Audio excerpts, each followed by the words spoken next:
Par Larry Hodgson 13 janvier 2018. C'est la saison des catalogues horticoles. Source: Jardinier paresseux. Comme les catalogues horticoles commencent à arriver en grand nombre au début de l'année, d'abord les catalogues de semences, un peu plus tard les catalogues de bulbes d'été, puis enfin les catalogues de vivaces, de fruitiers et d'outils de jardinage, ces derniers souvent seulement vers le mois d'avril. En fait, ils sortent plus ou moins dans l'ordre de livraison du produit final. Les semences sont expédiées aussitôt que la commande est passée, car il vous faut semer plusieurs variétés à l'intérieur en plein hiver. On vous envoie les bulbes d'été au printemps, mais après que le risque de gel soit passé, car là encore, il y a des variétés à démarrer dans la maison. Quant aux vivaces et fruitiers, ce sont les derniers à arriver, et souvent les derniers catalogues à paraître, car vous n'en avez pas besoin avant qu'il soit temps de planter en pleine terre, généralement pas avant mai. Les catalogues imprimés sont de plus en plus rares. Source: 20 180 113 bytes www.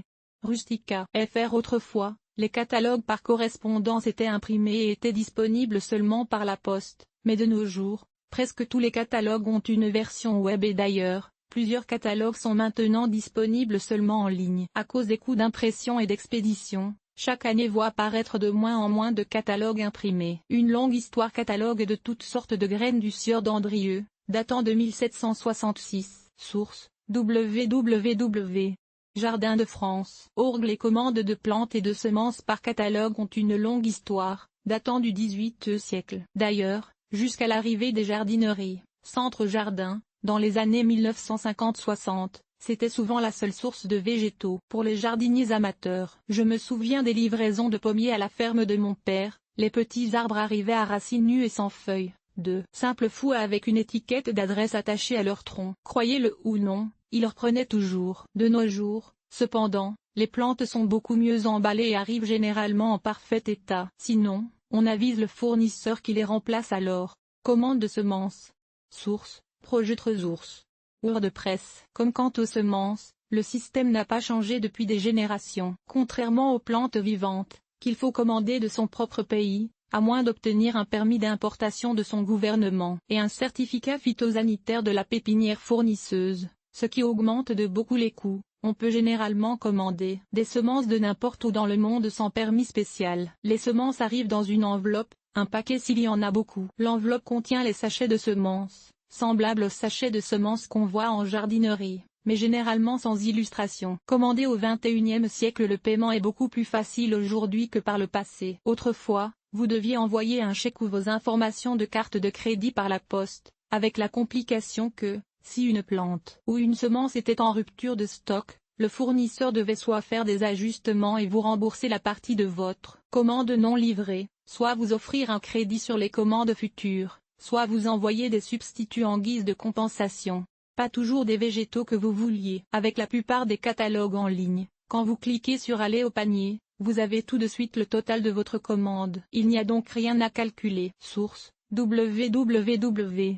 Perron. Comme de nos jours, le plus simple est de commander en ligne, même si vous utilisez un catalogue imprimé pour faire vos recherches. Il y a toujours un formulaire de commande en ligne que vous pouvez remplir. Pas besoin de calculs compliqués avec les commandes en ligne. En général, vous entrez le nom du produit et la quantité requise. Cliquez sur Aller au panier pour obtenir automatiquement le total de la commande. Autrefois, il fallait remplir un formulaire papier et faire des additions, en plus de calculer soi-même les coûts de livraison et les taxes. Les erreurs étaient si faciles à faire. De plus, vous pouvez désormais payer instantanément par carte de crédit ou PayPal. En général, vous recevrez une confirmation par courrier électronique dans les minutes qui suivent. Quelle efficacité! Ce que j'aime le plus par rapport aux commandes par papier, c'est que vous savez tout de suite si un produit est en rupture de stock. Cette information s'affichera automatiquement, ce qui vous permet de décider si vous souhaitez le commander ailleurs ou si vous préférez choisir plutôt une autre variété. Plusieurs catalogues vous permettent de créer une liste de vos variétés préférées. Source: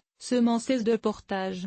Comme j'aime aussi l'option Ajouter à mes favoris ou Ajouter à ma liste offerte par certains catalogues en ligne, je passe alors allègrement à travers le catalogue, y ajoutant toutes les plantes qui m'intéressent. Puis je fais la même chose avec les autres catalogues. Ensuite, j'ouvre toutes mes listes de favoris des différents catalogues. Un grand écran est très utile, et je fais mon choix final. J'avais l'habitude de le faire sur papier, mais cela représentait plus d'efforts. Vous pouvez également créer une liste de vos variétés préférées en ajoutant des plantes au panier, puis en soustrayant plus tard les variétés que, finalement, vous ne commanderez pas, mais une liste de favoris est différente. C'est une liste permanente et à votre nom que vous pourrez retourner visiter dans le futur. Peut-être que vous ne voulez pas commander la plante X cette année, mais plutôt l'an prochain. La liste des favoris sera là quand vous retournerez sur le site. C'est un système qui me convient parfaitement. Souvent à bon prix, les commandes postales sont souvent économiques. Source, FR.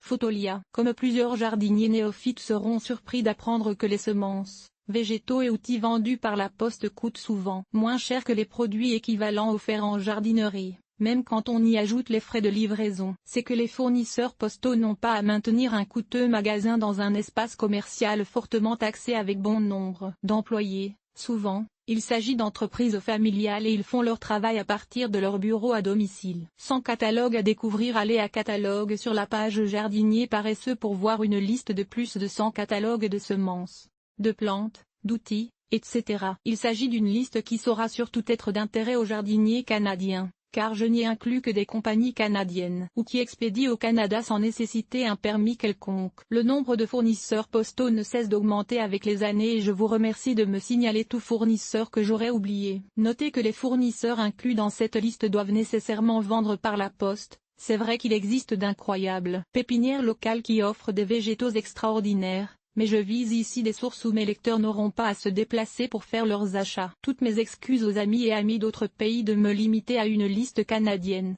mais imaginez l'effort que j'aurais eu à mettre pour créer une liste individuelle pour chaque pays au monde. Je me suis donc limité à ce que je connais, soit les catalogues horticoles qui livrent dans mon pays. Voici toutefois un site français qui offre un choix de fournisseurs de semences européens.